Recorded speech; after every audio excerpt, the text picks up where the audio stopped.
thing you are not willing to walk out on in 30 seconds flat if you feel the heat around the corner. Heat wasn't just a cops and robbers thriller. It was a collision of two acting titans that nearly didn't happen, a production plagued by real gang surveillance, and a film so authentic that actual criminals used it as a training manual. Behind the sleek cinematography and that legendary coffee shop scene lies a story of perfectionist directors, method actors pushing boundaries, and a reshoot that cost more than some entire movies. Real detectives walked the set. Actual bank robbers consulted on heist sequences, and one actor's dedication nearly got him detained by federal agents. Today we're counting down 20 weird facts about Heat that reveal just how much chaos, obsession, and raw authenticity went into creating Michael Mann's masterpiece. But stick around for the bonus fact, because what happened during the final shootout scene changed Hollywood safety protocols forever. Let's get into it. Al Pacino and Robert De Niro had only shared the screen once before and never actually met. When audiences finally saw Pacino and De Niro sit across from that coffee shop table, they were witnessing something unprecedented. The two greatest actors of their generation had technically appeared in The Godfather Part together, but Mann shot their scenes separately. They never occupied the same frame. For over 20 years, Hollywood had been trying to engineer a proper meeting between these titans, but scheduling conflicts, creative differences, and astronomical salary demands kept pulling them apart. When Michael Mann finally locked both actors for Heat, the industry held its breath. Studios had offered both actors fortune after fortune to share scenes in generic action vehicles, but they'd refused every attempt. It wasn't about money. It was about finding material worthy of their combined presence. Mann's script about honor among criminals and the men who hunt them finally provided that material. The coffee shop scene became the most expensive conversation in cinema history, not because of visual effects or locations, but because two actors commanded such respect that their simple dialogue carried the weight of decades. The downtown LA shootout used live ammunition. Michael Mann didn't want movie gunfights. He wanted combat footage. The legendary North Hollywood shootout sequence required blanks, yes, but the sound design team recorded actual live ammunition being fired at a range to capture the authentic crack and echo of high-powered rifles in an urban canyon. Mann studied military combat footage and police dashboard cameras for months. He consulted with former SAS operators about how trained professionals move under fire. The actors underwent weeks of tactical training with former British Special Forces members who'd seen action in the Falklands. Val Kilmer became so proficient with the Colt M733 that weapons experts claimed his reload technique was faster than some active-duty soldiers. When they finally filmed the sequence over 6 nights, the sound was so realistic that police received dozens of 911 calls from residents convinced a real bank robbery was in progress. LAPD had to station officers at both ends of the street to redirect traffic and calm panicked civilians. The production insurance company initially refused to cover the scene, calling it unnecessarily dangerous. Robert De Niro followed actual criminals for months. De Niro's preparation for Neil McCauley went beyond traditional method acting into something darker. He spent 8 months embedded with a crew of professional thieves operating in New York and Chicago, not actors, not consultants, real criminals actively planning real jobs. Mann had connections through his years researching crime stories, and he made introductions that would make most producers nervous. De Niro attended planning sessions. He learned how crews communicate without words, how they case locations, how they build exit strategies within exit strategies.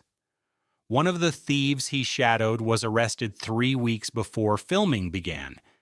De Niro received a call from Mann warning him that federal investigators wanted to interview him about his association with known felons.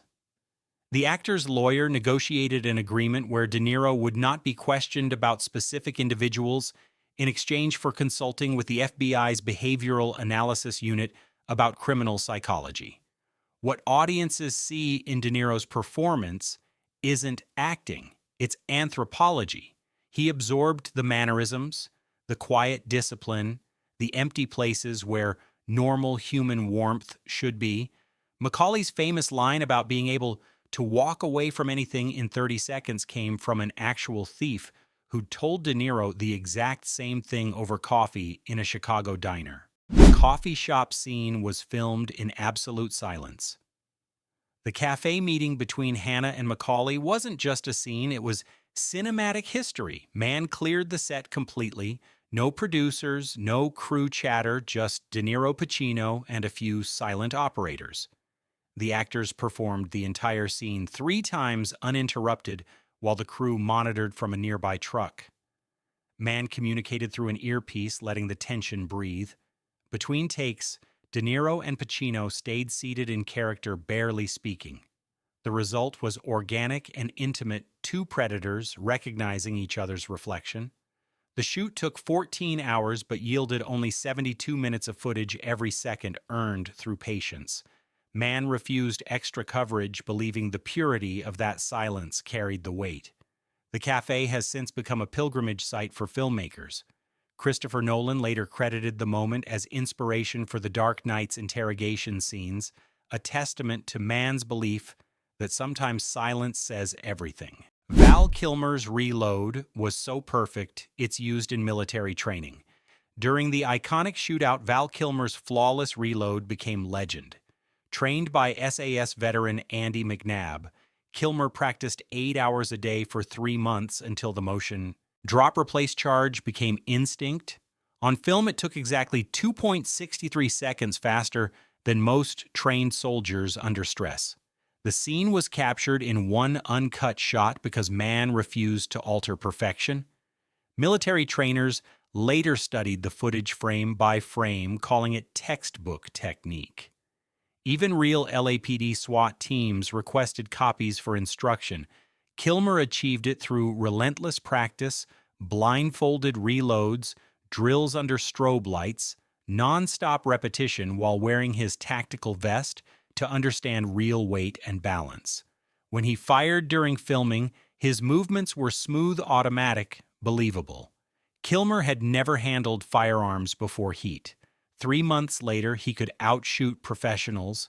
His dedication turned a small detail into a defining moment of authenticity, the precision that made Heat's action scenes feel brutally real. Tom Sizemore was spiraling during production. Tom Sizemore's portrayal of Michael Chiarito was as raw as it was real because he was battling personal chaos during filming. His behavior swung between brilliance and breakdown, forcing Mann to consider replacing him twice. Instead, Mann reshaped the role to channel Sizemore's volatility, expanding Chiarito's gambling subplot to mirror the actor's real struggles. During one phone scene, Sizemore's visible anguish wasn't performance, it was lived pain. Mann kept the camera rolling, recognizing authenticity in the chaos. The cast rallied around him, creating informal support sessions off-set. Sizemore later credited Mann with saving his life, though his battles continued long after filming. In Heat, his desperation feels painfully genuine because it was. His performance became both confession and catharsis, turning a supporting character into one of the film's emotional anchors. Mann saw what others might have written off and turned it into art. The film's budget exploded because Mann refused compromises. Warner Brothers approved Heat for $63 million, but Michael Mann's perfectionism drove costs to nearly $97 million.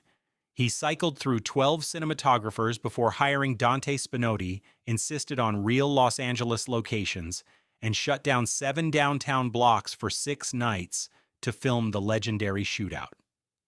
Every decision was about realism, not convenience magic. Our lighting, custom-built coffee shop walls for silent camera access and reshoots, even when the studio thought scenes were flawless. Mann also paid real criminals as consultants, adding authenticity and expense. Executives panicked, but Mann's track record with Manhunter and The Last of the Mohicans gave him leverage. 3 times Warner nearly canceled production. Mann kept pushing, promising something cinematic and raw. When Heat premiered, it vindicated every dollar spent. The realism, the sound, and the atmosphere came directly from Mann's refusal to compromise. It wasn't a film made by accountants, it was made by an artist obsessed with truth. Real gang members monitored the production. Filming in downtown Los Angeles brought Heat dangerously close to real criminal turf. Armed actors and armored vehicles drew attention from actual gangs who wanted answers. Mann's team made arrangements, with local crime figures paying consultation fees to ensure safety. Many extras in background scenes were genuine gang members blurring the line between fiction and reality. Some of them offered tips on dialogue and posture, influencing the authenticity of De Niro's crew. Security included both ex-cops and ex-cons, creating tense on-set alliances. At one point, a rival crew tried to extort the production. The local consultants handled it quietly off the record. Mann never confirmed these deals publicly, but crew members later recalled seeing actors rehearse next to men who'd actually lived the life being portrayed. That uneasy cooperation gave Heat its grit and realism, actors performing crime in front of people who'd perfected it in real life. Ashley Judd improvised her breakdown scene. To play Neil McCauley, Robert De Niro spent 8 months shadowing real professional thieves in New York and Chicago, men still planning active jobs. Introduced through Michael Mann's contacts, De Niro attended their meetings, learning coded communication, silent teamwork, and exit planning. One thief was arrested just weeks before filming, drawing FBI attention to De Niro's association with known felons. His lawyer negotiated a deal, preventing interrogation in exchange for advising the FBI on criminal behavior. De Niro's performance wasn't just acting, it was observation. He absorbed the detachment, the precision, and the emotional emptiness that defined real heist leaders. The now iconic 30 seconds to walk away line came directly from a conversation with one thief in a Chicago diner. What audiences saw in Heat wasn't performance. It was a reflection of months living inside the criminal mindset captured with chilling authenticity. Go ahead and hit that like button and subscribe, because we're only halfway through these insane facts, and what's coming next reveals secrets that even the cast didn't know about until years later. The armored car robbery was based on a real unsolved crime. The armored car ambush in Heat was inspired by an actual 1983 Los Angeles heist that stole over $3 million and remains unsolved. Mann accessed police files studying surveillance footage and reports to recreate the tactics, blocking traffic, overwhelming guards, and finishing in under 3 minutes. Even the crew's precision matched reality. The production used the same armored truck company for authenticity. Law enforcement later criticized the film's accuracy, calling it an instruction manual for professionals. Ironically, later robberies mimicked Heat's methods, blurring the line between fact and fiction. The sequence worked because McCauley's crew weren't movie villains. They were professionals executing a flawless operation. That realism made audiences uneasy, showing how frighteningly competent real criminals could be. Dennis Haysbert brought real emotional weight to a minor role. Dennis Haysbert transformed Donald Breeden, the ex-con drawn back into crime, into the film's tragic conscience. He researched parolees and halfway houses, learning how men struggle between survival and redemption. His quiet diner scene, pleading for a second chance, captures desperation more than words could. Mann expanded the role after seeing Haysbert's depth. When Breeden realizes during the shootout that escape is impossible, Haysbert shows hope dying in real time. His death hits hardest because he was trying to live right. Through him, Mann revealed Heat's deeper truth. Every criminal has a story, a system that failed them, and a moment where survival replaces morality. Michael Mann edited for 18 months. Post-production on Heat lasted 18 months, 4 times the norm. Mann reviewed every frame, fine-tuning rhythm, silence, and sound. Warner wanted major cuts, but Mann refused. He believed audiences needed to breathe with the characters before chaos began. His deliberate pacing, long silences, lingering shots, observation over exposition redefined action editing. Mann personally supervised the mix, layering over 3,000 sound elements to create what experts call hyper-reality, sound sharper than truth. The result was hypnotic. Gunfire echoed like thunder, quiet moments vibrated with tension. That obsessive detail turned Heat from a crime story into an experience precise, immersive, and alive. The film changed how action sequences are shot. Before Heat, action movies relied on fast cuts and fantasy.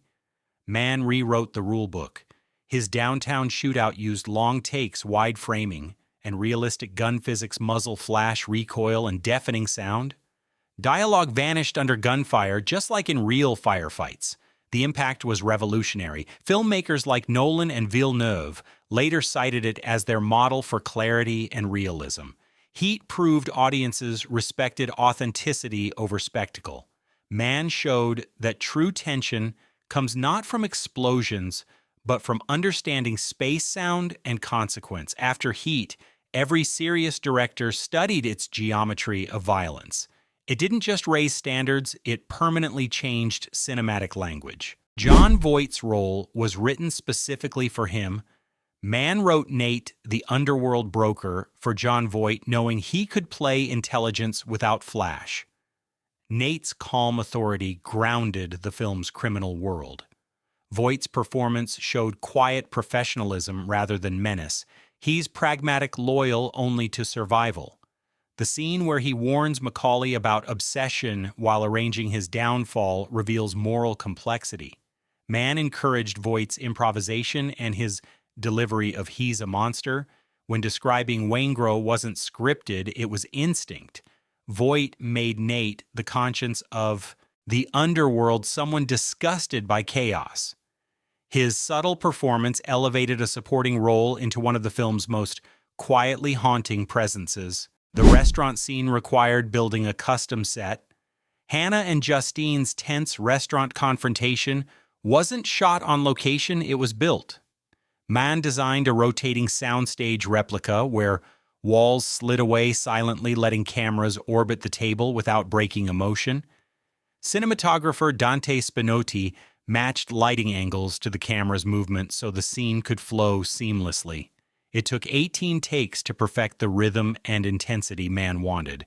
Between takes, Pacino and Venora stayed silent, emotionally drained.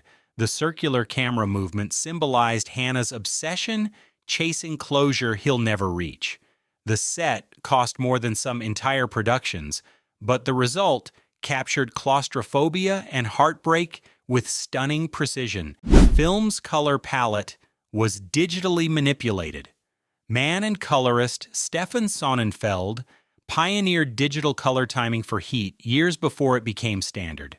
They stripped warmth from Los Angeles cold blues for emotional distance, pale whites for isolation, and amber night glows to suggest decay. This manipulation made the city itself a character, sterile, hypnotic, and indifferent. The technique created an atmosphere of detachment that mirrored the film's tone. Mann's innovations inspired a generation of filmmakers to use color as emotion, not decoration. Heat's look wasn't natural.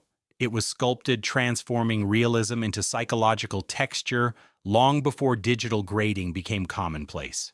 Kevin Gage's Waingro was based on multiple serial offenders. Kevin Gage's chilling Waingro was drawn from real-life serial offenders, violent infiltrators Mann had studied. Gage watched prison interviews to capture their stillness and emptiness. His first act, murdering a guard without reason, signals pure chaos. Waingro isn't a thief. He's a predator contaminating Macaulay's disciplined crew. Gage's commitment unnerved fellow actors. He stayed in character between takes, maintaining that eerie calm. With minimal screen time, he embodied the film's central threat, one unplanned variable destroying precision. Waingro became the embodiment of corruption within control, the monster no system, criminal or lawful, can contain. The production required 3 months of night shoots. Nearly all of Heat was filmed at night, turning cast and crew into nocturnal ghosts. Mann believed the story lived in darkness, so he insisted on real Los Angeles streets after midnight. The schedule broke sleep cycles. Pacino fueled himself with endless coffee while De Niro meditated between takes. Temperatures dropped, tempers flared, but the city's eerie quiet made every shot electric.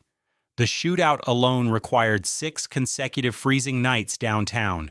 Exhaustion bred authenticity. Everyone felt the same tension as their characters. That sacrifice paid off. Heat's Night World feels lived in, exhausted, and dangerously real. The script was based on an unmade television pilot. Heat evolved from Mann's 1989 TV pilot, L.A. Takedown. The network rejected his dark, complex vision, so he shelved it and rebuilt the story for cinema. He expanded character depth, turning a simple cop versus criminal setup into a study of dual obsession. The iconic coffee shop scene was Mann's new addition, giving emotional center to the story. After 17 drafts, Heat became his definitive version. Everything LA. Takedown couldn't be. Mann waited years for full creative control, proving patience can turn compromise into legacy. The pilot failed, but its ashes gave rise to one of cinema's greatest crime sagas. The final scene was shot last and nearly cut. Macaulay's final airport death nearly didn't make it. Executives wanted a clear, good triumphs ending, but Mann fought for emotional truth, Hannah's victory without peace. The quiet hand-holding symbolized mutual respect between hunter and hunted, 2 men who understood each other completely. Test audiences found it confusing. Mann refused to change a frame. It's the film's emotional core, the acknowledgement that obsession devours both sides. Hannah wins nothing but solitude. Macaulay dies on his terms, unrepentant. That ambiguous tenderness turned Heat's finale into one of cinema's most haunting farewells. After release, Heat unintentionally inspired real heists. Robbers copied tactics from the film military formations, escape timing, and urban strategy. The infamous 1997 North Hollywood shootout bore striking similarities, as the perpetrators reportedly watched Heat repeatedly. The FBI later created a Heat-style robbery category for training. Mann's dedication to accuracy had made the movie so real it became instructional. Criminals studied it, police studied them. Fiction and reality merged. Heat became more than a film. It became a blueprint for both sides of the law, a legacy Mann never intended but couldn't undo. Heat wasn't supposed to change cinema. It was supposed to be a star vehicle, a commercial crime thriller capitalizing on the Pacino-De Niro matchup. Instead, Mann's obsessive perfectionism and refusal to compromise created something that transcended genre. It's a tragedy about men trapped by their natures, a technical masterpiece that influenced every action film that followed, and accidentally a document authentic enough that real criminals recognized their own world in its frames. Drop a like. If these facts blew your mind, subscribe for more deep dives into cinema secrets. And let me know in the comments which film you want dissected next, because in 30 seconds flat, we're on to the next one.